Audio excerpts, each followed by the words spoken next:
Oh, and let me mention, since it might be of some interest to you, the three schools I attended were Harvard, Stanford, and Yale. And if they don't have the courage, what can you expect from Eastern Kentucky? So I have a problem to talk to you about socialism, because unless you're a very unusual American, and there are some, or a foreigner, because the situation's different abroad, you don't know much about socialism, or what you do know is 75 years out of date, because it's changed a lot, as I'm going to point out to you as I go through the argument.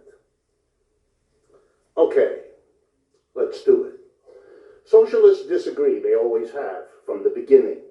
Socialism is a product of capitalism. It always was. There was no socialism before capitalism came into being. Why? Because capitalism in the French and American revolutions made a big fat promise when it asked people to leave the feudalism that existed before and shift over to capitalism. It made the promise, as in the French Revolution, that capitalism would bring with it liberty, equality, fraternity, and let's add democracy and prosperity. Socialism is the movement that recognizes that what capitalism promised, liberty, equality, fraternity, and democracy, wasn't delivered and never was. And the socialism is a movement which, if it has anything in common among its different tendencies, is a notion that we can do better than capitalism. It's a yearning to do better. It's the kind of yearning slaves had to go beyond slavery, or serfs to go beyond feudalism. Employees and the people who empathize with them figure we can go better and do better than capitalism. That's what socialism is. Beyond that, socialists agree about three flaws, failures of capitalism. And again, briefly, to go through them. But there are three. Capitalism is unstable. Capitalism is unequal. And capitalism is fundamentally undemocratic. Let me briefly explain. Unstable.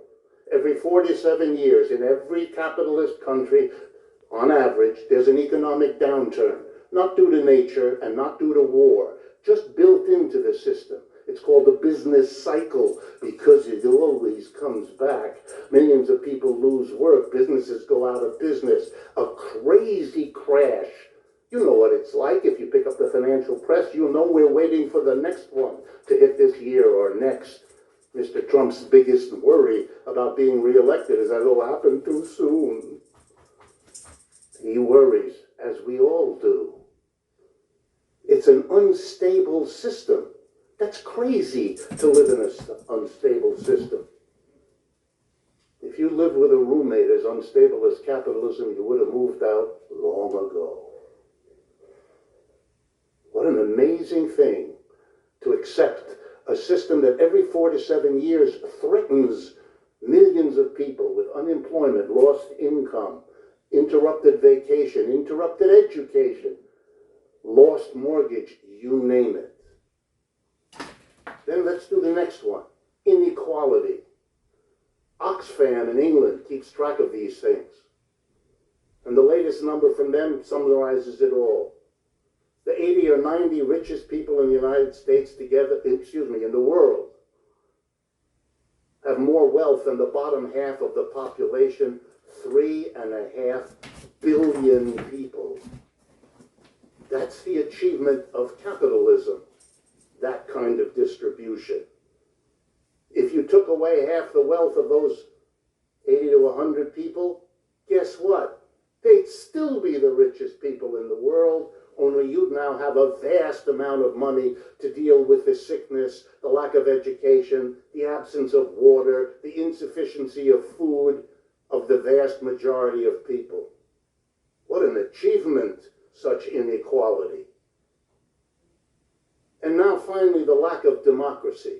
The part of it you probably know and thought about is the buying of our political process. On display every day, everywhere, you all see it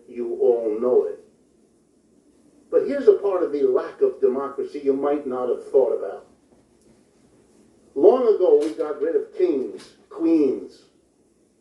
We decided we didn't need somebody sitting at the top of society telling us all what to do, so that we would all be, oh, let's call it subjects. That's what they called us. So we got rid of the kings and queens, and we said, no, you know, we can run this in a different way, this political system.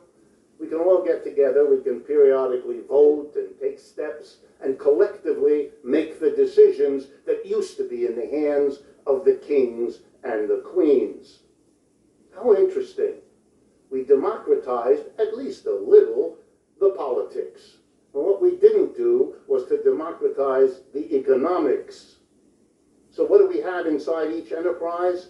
A little king, an owner, a manager, a board of directors, a king and his court, who run everything, who make all the key decisions, what to produce, how to produce, where to produce, and what to do with the profits everybody in the enterprise helps to produce. If it's too difficult for you to hear me out, then it's a sign that I'm getting to you. Thanks. We're good. Please, keep going. Please hear out Professor Wolf. Please respect Professor Wolf. We don't have democracy in our workplaces. We never did. The commitment to democracy is verbal in this society, limited to the voting activity where we live, but not where we work. And as adults, that's where we spend most of our time, going to work, being at work, and recuperating from work. In the workplace, no democracy at all. We do what we're told. What we produce belongs to somebody else, and we have no say over what they do with it, how this is organized, what the technology is. And socialists, therefore, have said, my God, we can do better than capitalism, and that's what they want. And that's what they agree on, but here's where the disagreements. How do you go about it? What do you do? And we have a benefit, socialists do today. We have some experiments that were made in the 20th century. Russia, China, Cuba, and so on. And we learned from those experiments what works and what doesn't, what should be pursued and what should be set aside. And so the new socialism, and if you're not aware of it, that has to go back to what I said at the beginning. You haven't been keeping up, which is hard to do in a society which makes socialism a taboo. What has happened to socialism is a refocusing of itself. It's not interested so much in the state doing things that achieved rapid rates of economic growth, true enough, but it also left too much power in the hands of too few people, and that has to be addressed and dealt with, which socialists have been doing. And the new focus of socialism is to do something at the workplace that was never done, to go beyond capitalism in the organization of the workplace, to democratize the workplace, to make where we spend most of our adult lives at work a place where democracy reigns, where all the people who work in an enterprise participate in making the decisions of what to produce, how to produce, where to produce, and what to do with the profits. Because if they all together made those decisions, we wouldn't give some people $150 billion and other people have to borrow money to get their kid through college. We wouldn't have the inequality. We certainly wouldn't allow the irrationality of every 4 to 7 year instability. Everybody together would choose a technology that isn't dangerous to the health of all of us at the workplace. We could go beyond capitalism, but we have to have the courage to do what was not yet done, not in Roosevelt's New Deal and not in Russia or China either. The transformation at the base of society into a democratized workplace. That's the new direction of socialism. That's where socialism will be in the 21st century that we are now entering. It's a new and a different socialism. It has learned from its own earlier experiences and experiments.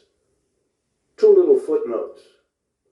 Capitalism did not emerge out of feudalism, all finished in one swell swoop, did it?